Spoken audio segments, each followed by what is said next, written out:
Mr. Speaker,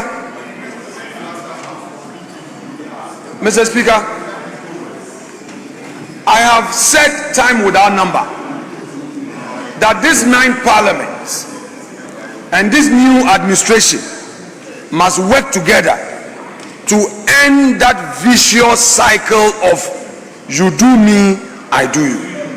Mr. Speaker, I have said this in this chamber and I'm repeating it for the umpteenth time. Mr. Speaker, sometimes I feel so proud of myself. I feel proud because when NPP was in power and certain things were happening to some of our friends across, I was among the few who worked so hard day and night in ensuring that the temperature was cooled down. I'm proud. That is why today I can look into the eyes of some of my colleagues in government and remind them that only yesterday, colleagues, what we are doing to ourselves and the impression we are creating out there will not help the cause of democracy in this country. I agree, and I will not pretend every government carries with it its excesses. Akufo-Addo administration, Kufuor administration, Rawlings administration, Atamon's administration all had their good sides, but again also made some mistakes. The question is, at what point are we going to end this era of vengeance? Mr. Speaker, at what point are we going to end this thing called you did it to me, I am also doing it to you, to settle the scores? Then it would continue without an end. Mr. Speaker, it was December 2024 when we had the election. On the 7th of December, within hours after election, we knew who the winner was. All too soon, a year has passed. I know it is naturally to be expected that our friends opposite expect that, oh, in the next election they would win, even the next election after that, and they expect that they should be winning perpetually. It is natural. It is your party. You won't go into an election expecting to lose. But you know, we are dealing with a creature called democracy. The very people who vote for me today are the same very people who tomorrow say no because of disappointment in one way or the other. Sometimes your inability to pay for somebody's outdooring will lead to your exit from this chamber. Outdooring. Somebody has gone to give birth. The outdooring, you couldn't contribute. Funeral, you couldn't contribute. Somebody's school fees, you couldn't pay. So I won't vote for you. These are the things we experience. If as political leaders we cannot congregate around a table and agree on key national issues, and each day it is a partisan call, I'm afraid we will not get anywhere. So I am not ashamed being in opposition. I'm not. I'm rather proud that in times of your peril, I and some of my colleagues were there for you because we understood the basic practice of democracy. Mr. Speaker, let me make the point. I am saying this because a law has been enacted today. The whole essence of this bill, the time we are spending to argue here, is basically for the purposes of changing the name of a university. Mr. Speaker,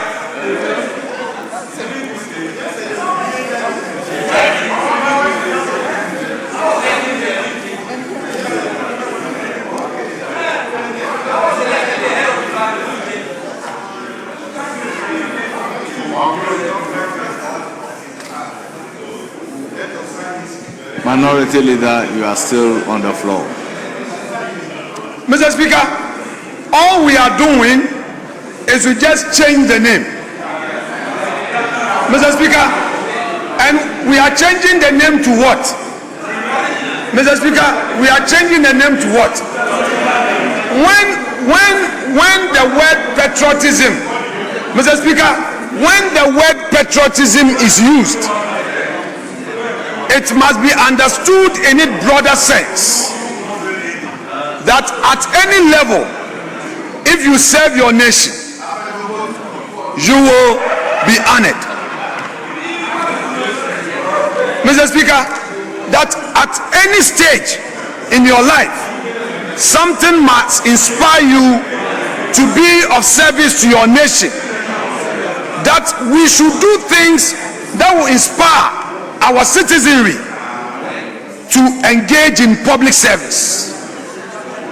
Mr. Speaker, and public service is at all levels, not only being a political leader. So, Mr. Speaker, we cannot continue to do this to ourselves because we make political promises. Mr. Speaker, the Constitution is clear, but I'm surprised that the justification is that changing the name is to promote national cohesion. Mr. Speaker, promoting national cohesion by changing the name of a university, which name is to inspire the young ones, which name is to honor the heroism of the character who has been honored. Mr. Speaker, I am yet to hear from our colleagues opposite regarding anything negative about the name, regarding anything about the person who was honored, whether or not he was involved in any crime,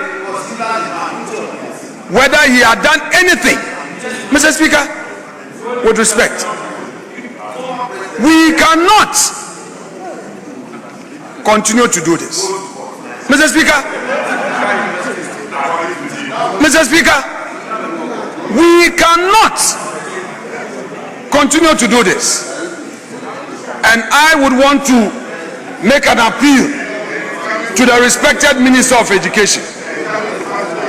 I know at cabinet issues come up, but I also know, because I've been there before, that those who feel strongly about certain matters are able to wage persuasive arguments, and even long after cabinet they will still approach the president and still make a point that, Mr. President, this one, I think, in the interest of the nation, let us depart. Mr. Speaker, this is just a moral appeal I'm making to the respected Haruna. Mr. Speaker, it is just a moral appeal to him, because in the end the thing is done, but the record will have it long after we've left this chamber that it was under his signature that this was done. Mr. Speaker, I do not think that this majoritarian imposing views that it is the majority's decision and nothing more would help. Mr. Speaker, I would want to conclude with a reminder.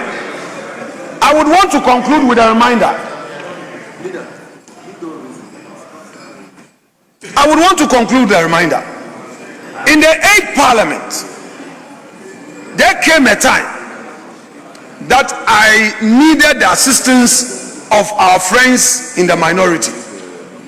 We all know the numbers, 137, 137. Mr. Speaker, at a point that the discussions got to a certain level and we needed a breakthrough, I was reminded that when we had 169 our side in leadership was not ready to listen at all. I was reminded, and that human beings don't forget. I was told that, leader, we wish we can do this, but we are referring you to the 7th Parliament. When you had 169, there were things that our side, referring to the NDC side, said that were ignored. Therefore, with the numbers apart, I should not expect extra support. And indeed, I didn't get what I wanted. Mr. Speaker, I am using this to remind my colleagues that yes, it's 180, well, it is 87 today. Mr. Speaker, you are 189. But in 3 years, we all know there will be elections. You and I cannot predict how the numbers will look. But what I know, Honorable Mr. Minority Speaker, Leader, don't forget the fact that we are at the second reading of a bill.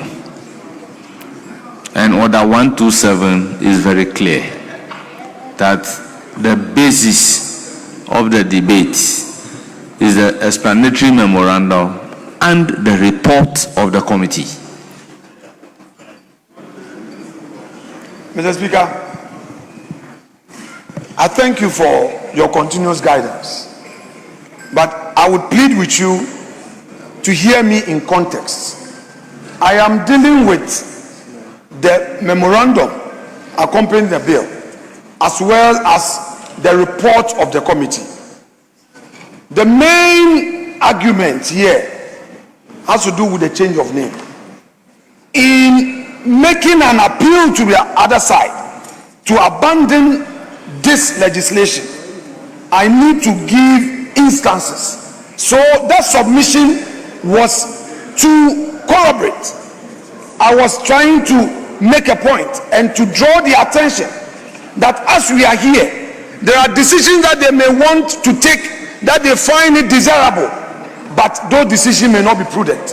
That is why I use my own example of when I was a leader, and it got to a point I was reminded of happenings that had taken place before my leadership in the 7th Parliament. And I'm using that, Mr. Speaker. Let me land with respect. Honorable Minority Leader, is there anything in the memorandum as well as the report Mr. Speaker, talks let me about finish. minority? Mr. Speaker, let me finish. I am reminding my colleagues that if today they decide not to listen to us, they may not be too sure, because Ghana's democracy is not coming to an end. This is what we have chosen for ourselves as a people. We have an election ahead and we don't know what the outcome may be. So let us act in a manner that tomorrow it would even become an equity for negotiation to build consensus tomorrow. Mr. Speaker, our friends should not just look at today, but they should look at tomorrow. The unknown tomorrow. Conclude. And I would plead with them that merely coming in to do this is not the best. Mr. Speaker, that said, I shall conclude by saying that the records should reflect that this report is a majority decision report, because our committee members indicated that this report is a majority report. It was rushed. That has not been captured. As soon as they brought it, they rushed it. The notice that was given, Mr. Speaker, just some 30-minute notice, but we don't want to litigate it.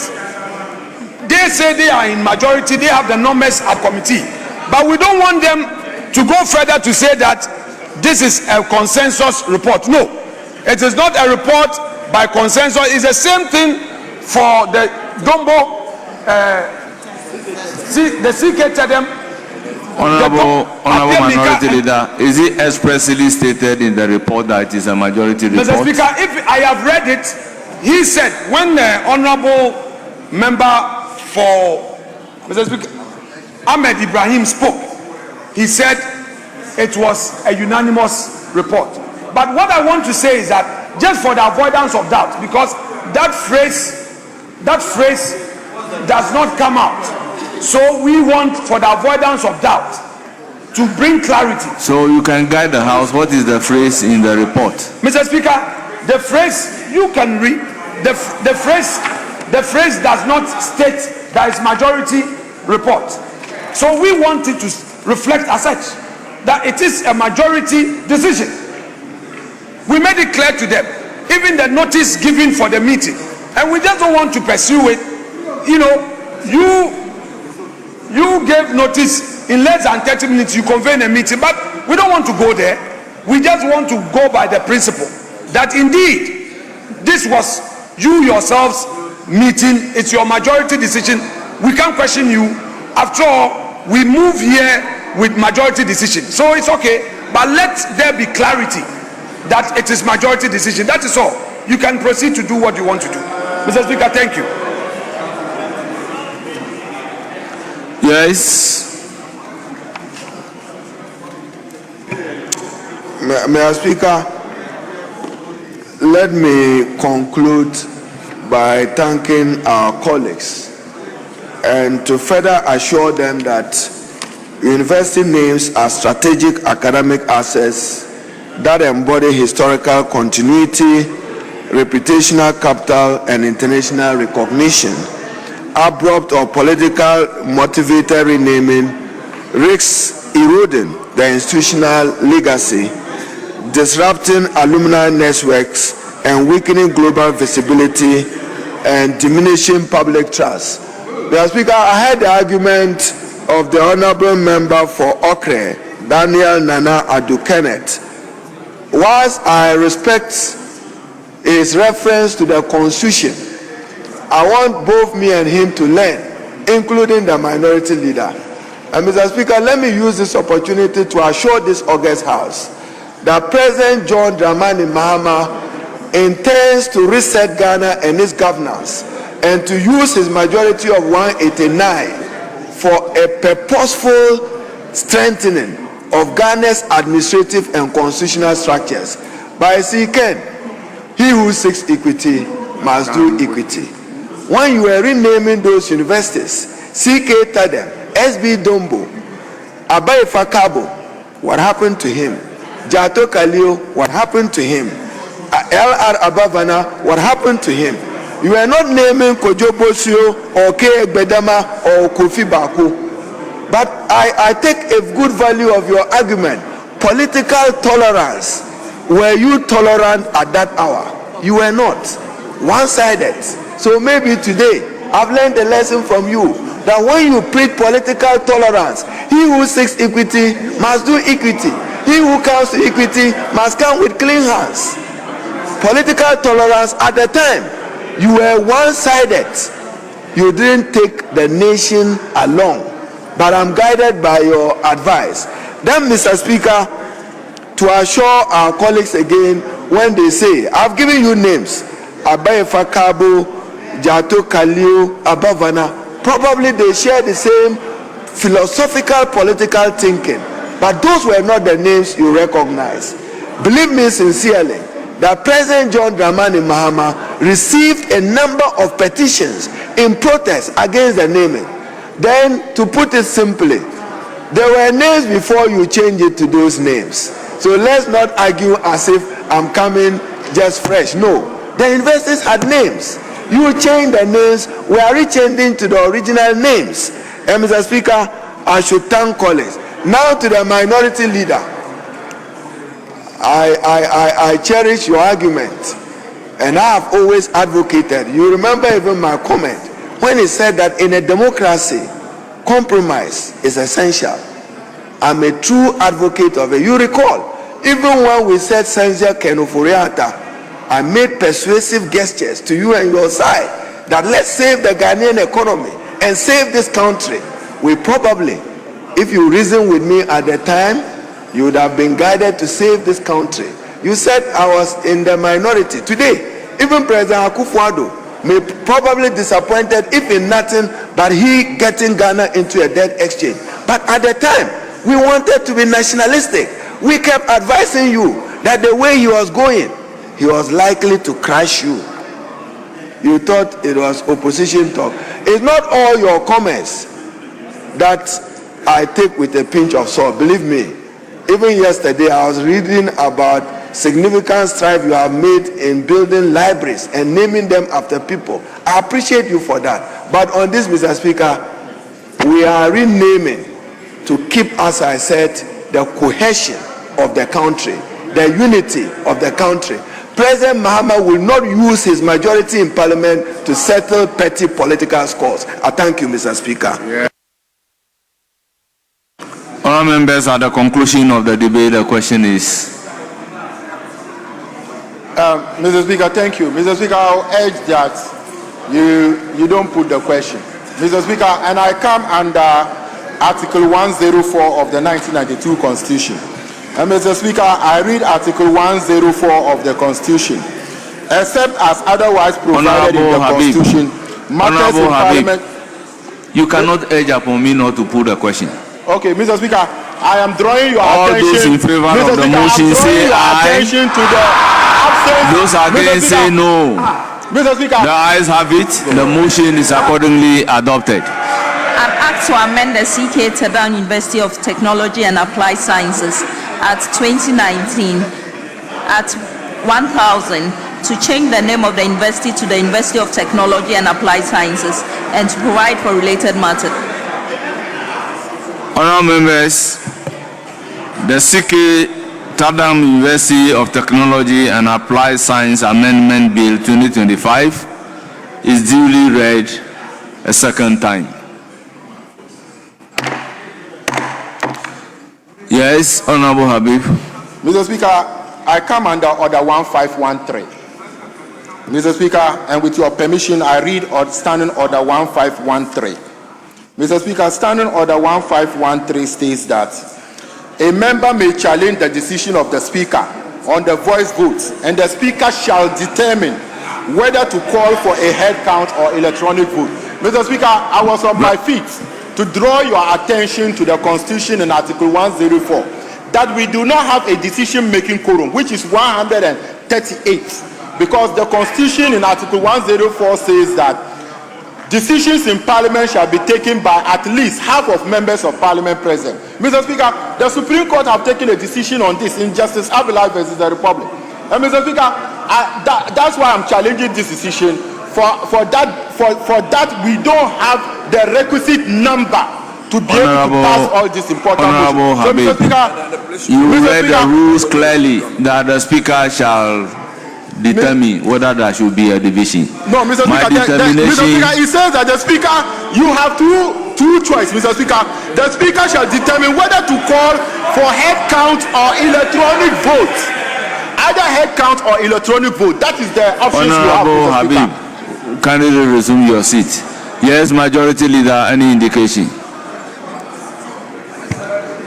Mr. Speaker, I know my friend, the Deputy Minority Whip, knows very well that we have a quorum.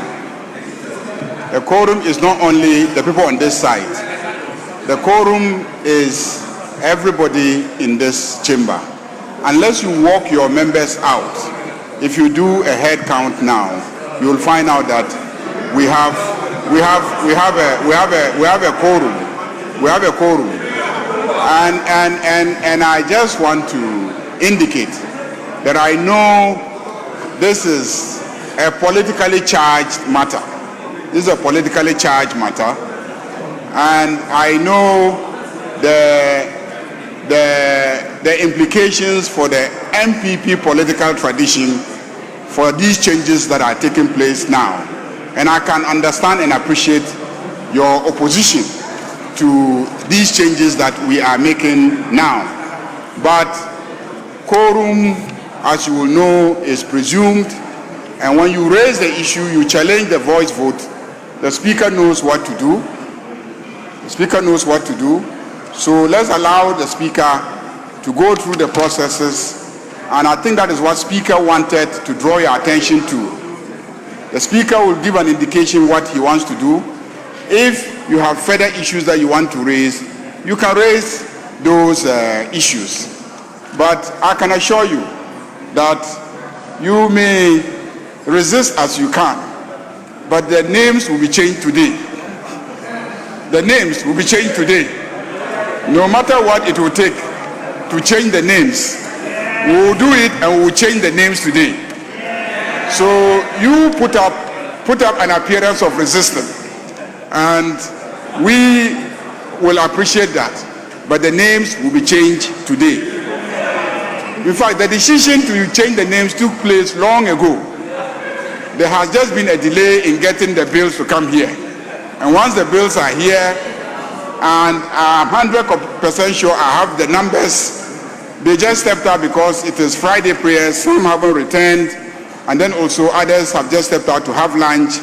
If you want the numbers, I will take a short suspension and I'll make sure that this chamber is full, and we'll take these bills and change the names today. So you better allow us to go through the process, change the names, and then we can adjourn early and everybody will have enough time to travel to their constituencies, or you can drag it and we'll still change the names and we will change it today. Mr. Speaker, those are my indications. Yes. Thank you, Mr. Speaker. Mr. Speaker, I am not abandoning my drawing your attention to the absence of decision-making quorum. Mr. Speaker, as much as majority leader might think that he has the numbers in this sense is when they are present at the time of taking the decision. Mr. Speaker, the time we were taking the decision, we were 85 in the chamber. Mr. Speaker, we need 138. Mr. Speaker, we need 138 members to take that decision. And Mr. Speaker, I still invite you to do the right thing. Mr. Speaker, if you so establish that we are 138 in this chamber, I will rest my case. But Mr. Speaker, as we still sit, you can just glance, including us, we are not up to 138. So Mr. Speaker, the motion to change, I am very surprised the majority leader is saying that the decision is already made to change it. Majority leader as a northerner, education minister as a northerner, president as a northerner, you want to scrap your own brother's name, SD Dombo. SD Dombo, you want to scrap his name. Mr. Speaker, we will not stand to this. Let me offer a free advice to you. When you want to raise the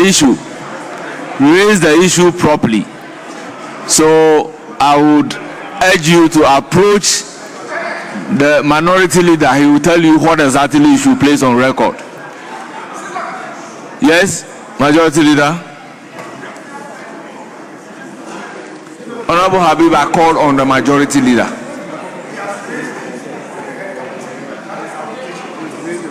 Mr. Speaker. Yes, majority leader. In his response, he indicated that the name that is being changed, CK Tedam, is a northern name.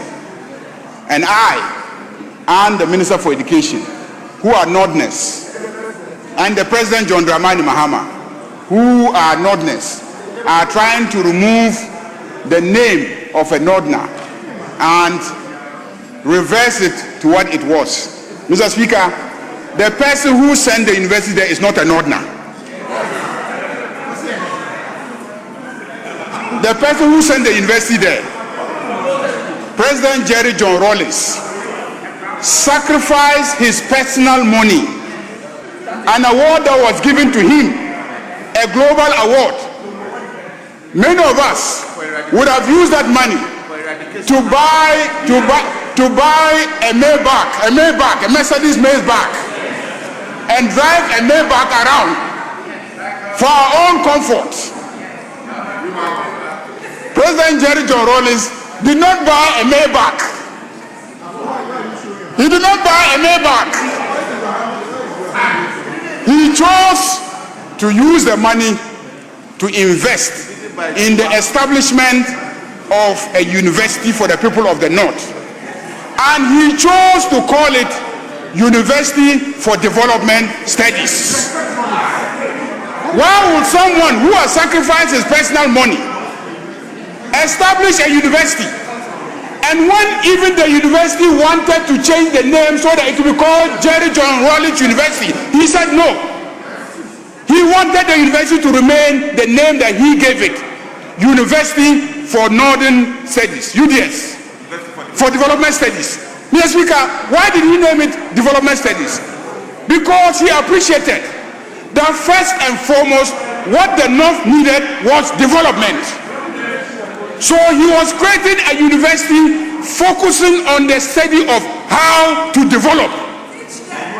And he recommended a model of university program that will engender development. So the program was an integrated studies program where the students lived in the community and studied in the community and were instructed by their lecturers in the community. A unique model of development studies. After he succeeded in doing that, then you come.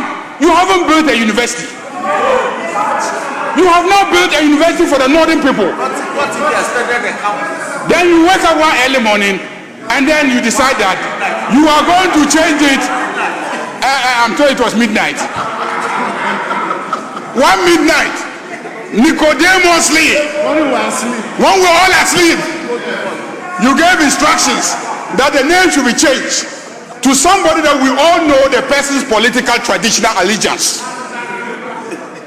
Mr. Speaker, they wanted a name from the Upper East. Mr. Speaker, I was there. My name could have been used. As a northern leader, my name could have also been used. Avoka is there. Avoka is there. His name could have been used. Mr. Speaker, of all the northern leaders that were there, why didn't you pick one of us? Why did it have to be that person? Mr. Speaker, the Yana is there. The great king of Mampuku is there. The Bokunaba is there. The Navropio is there. These great leaders of the north were all there. Why he? Why he? Mr. Speaker, one of the greatest leaders of the north, Al-Hadi Muhammad Idrisu, he was there. Why was it not Dr. Sule Garba? And why not Professor Nabila of blessed memory? Mr. Speaker, you cannot incite the north against me. Because if you go and conduct polls in the north, all the people will tell you reverse the name to what it was.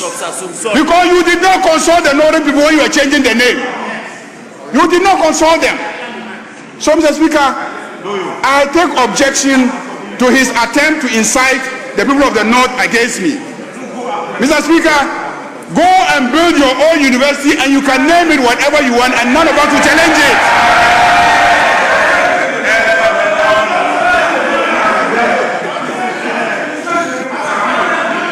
Mr. Speaker, I know as I speak, you are attempting to deplete the chamber of your members. It will not change anything. We will invite the members in and we will change the name today as I have indicated. Mr. Speaker, I think you know what to do. You can, if he's challenging the voice, you can put the voice vote again and then take a decision.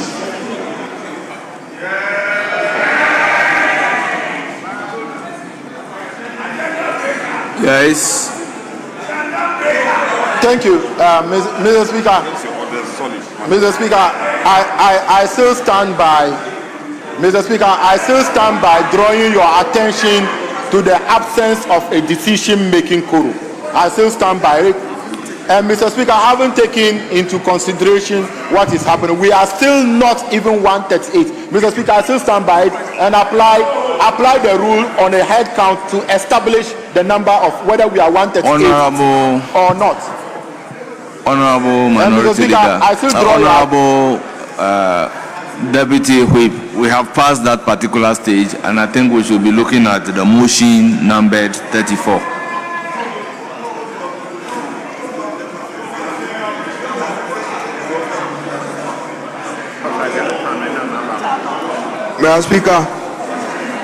Mr. Speaker, I beg to move that the Ayariga University of Skills Training and Entrepreneurial Development Amendment Bill 2025 be now read a second time. Honorable members, motion move. Any seconder? Mr. Speaker, I second the motion. Honorable members, motion move and seconded. It is for the consideration of the House. As many as are in favor say aye. Those against say no. The ayes have it. The motion is adopted. An act to amend the Ayariga University of Skills Training and Entrepreneurial Development Act 2020 at 1026 to change the name of the university to the University of Skills Training and Entrepreneurial Development and to provide for related matters.